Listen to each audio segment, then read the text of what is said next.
Shalom, shalom, Israel. First and foremost, I want to give all honor, glory, and praises unto Yahawah, Ba'ashem Yahushai, Ba'ashem Rakakwadash. Double honors to the elders and apostles, great millstone, Shalom to my Akim, Wakwathim, who are diligently waiting to be delivered from this final captivity. This is Brother Kawakub coming at you with another lesson. Proverbs chapter 3, verse 5. Trust in the Lord with all thine heart and lean not unto thine own understanding. And funnily enough, I was literally looking for this precept right before I started making this thing, but I already had it open. Anyway, today's lesson is going to be on something. Well, the first things first.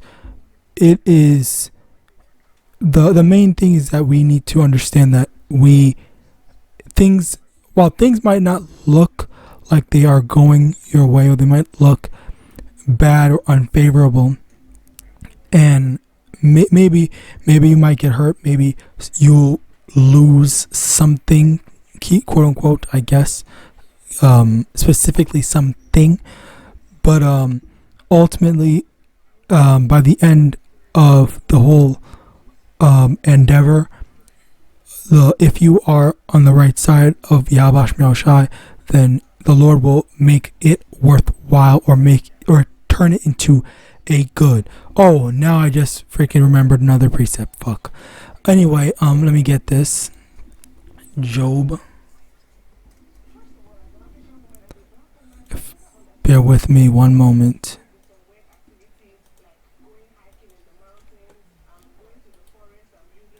Okay, yeah, so basically with Job, well, I'll just paraphrase it, but basically with Job, what happened with him was that the Lord allowed Satan to basically ruin his life, take his family, take all of his wealth and all that stuff. And then, but at the end of it, if I can find it right here, Job chapter 42, verse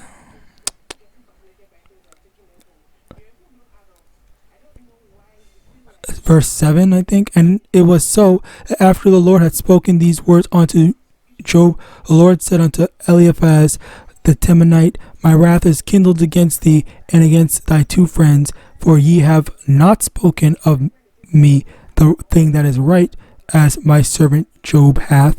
Therefore take unto you now 7 bullocks and 7 rams, and go to my servant Job, and offer up for yourselves a burnt offering, and my servant Job shall pray for you. For him will I accept, lest I deal with you after your folly, in that ye have not spoken of me the thing which is right, like my servant Job.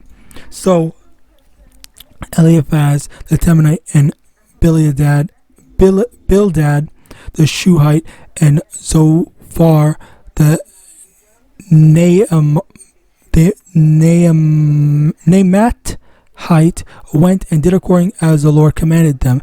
The Lord also accepted Job, and the Lord turned the captivity of Job. And when he prayed for his friends, also the Lord gave Job twice as much as he had before. Okay, there. So the context is Job was basically, he had nothing. He had lost all this stuff, and he went through literal terrible things. He had sores on him, ailments, and a whole bunch of terrible stuff. Like, there were so many things that had happened, but at the end of it, the Lord had blessed Job with double what he had prior to the hardships that he had gone through. And the inspiration for this lesson comes from, what's it called? Oh yeah, this one anime that I'd seen called Bleach. It was in the more recent one, the 1,000-Year Blood War. Basically what happened was, which is kind of funny, anyway, basically what happened was, the main character Ichigo, he was trying to go and help save his friends and all this stuff from this invasion, and before he could go to help, he had been trapped by one of these other enemies. All right, and obviously, like, when they were presenting the scene and him being trapped and hearing all his friends calling, oh, we need help, we're dying, everyone's literally dying off stuff. It was a very tense not necessarily tense, but like a terrible thing to see. Like there are people that are dying. He's the only one that could actually help and save everyone, make things better, but he couldn't, and ultimately, like so many people had died as a result of it, and so many people had died as a result of it. Like things got bad, things were really bad, and all that stuff.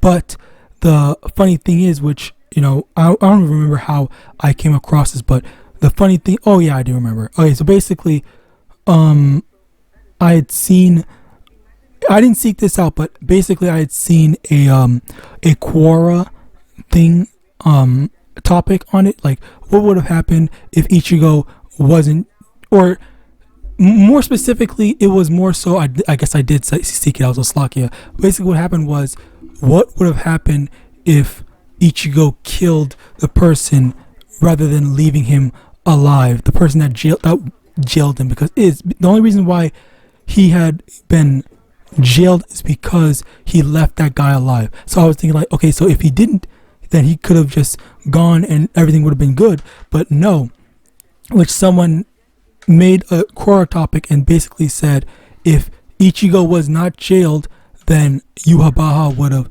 just snatched him up, indoctrinated him, and all this stuff was going to happen.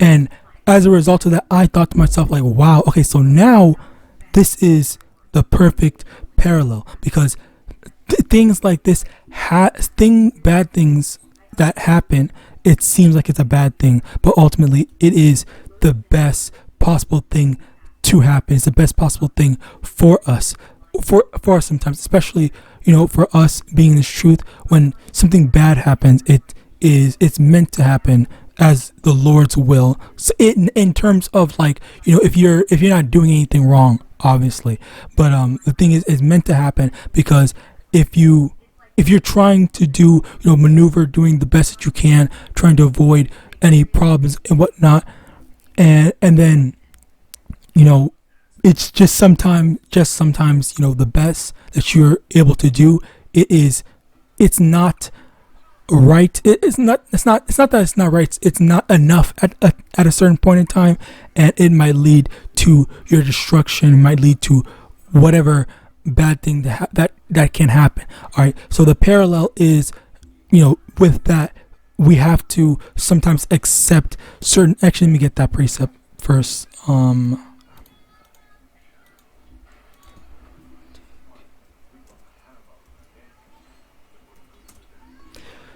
In Sirach, I think it's Sirach chapter, yes it is, Sirach chapter 2 verse 4, whatsoever is brought upon thee, take cheerfully, and be patient when thou art changed to a low estate. So when we are going through hardships, we need to understand that sometimes this is the best possible thing for us to go through, because if we are going through things optimally sometimes, our current, not necessarily current strength, or our present whatever, all right, is not enough. It's not enough to make it through certain afflictions, or certain people, or certain obstacles that get in our way. So that's why the Lord has to hold us back sometimes, and sometimes holding us back might come in the form of affliction. All right. So yes, this is an example of that. Well, that example was an example of that, as well as Job just being blessed with double of what he had. All right, he gotten a new wife, new kids, and all that stuff, because the Lord basically took all those stuff away just to bless him with more. All right, another example of this is well, not necessarily another example, but another what if would have been Abraham. So Abraham, with him, he had been told by an angel of the Lord or just by the Lord, Slakia, to sacrifice Isaac. And the thing was that Abraham, he didn't want to do it. He loved Isaac. He wanted to keep Isaac. But the thing was, Abraham was still going to do it, because it was nothing for the Lord it was nothing for YAHAWASHI to either revive Isaac, make Abraham have another child with his wife or whatever and whatnot. Just the possibilities are endless, and this is where that that faith comes into play, where he's not questioning or delaying or stopping or going against what the Lord said. He's just doing it because he knows that at the end of the day, it's all going to work out one way or another, either by supernatural means or by regular means, whatever. All right. So, yeah, you have that. Now, also, Proverbs chapter 20, verse 24, man's goings are of the Lord. How can a man then understand his own way? And this is, again, just we are going to be walking on our path, and we don't know what is down on, we don't know what's, 5 years, 10 years, 20 years down that path, or even a year, all right, down that path. But at the end of the day, we can trust that the Lord set it up to be a certain way, and that if we are diligently following YAHAWASHI, that it is going to be, good, even if we go through some hardships or we see something that is, a challenge for us. All right.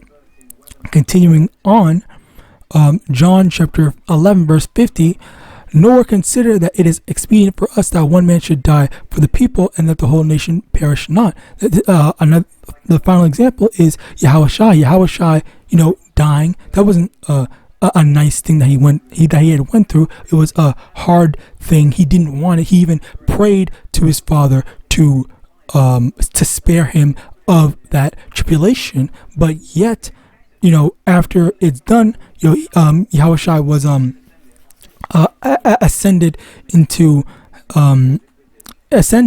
YAHAWASHI had ascended. He got his spiritual body. It was made perfect. Okay, and as a result of that, he's going to be able to rule the Israel, rule the world, rule all the other nations and all that stuff, when his kingdom is established. And this is the thing, he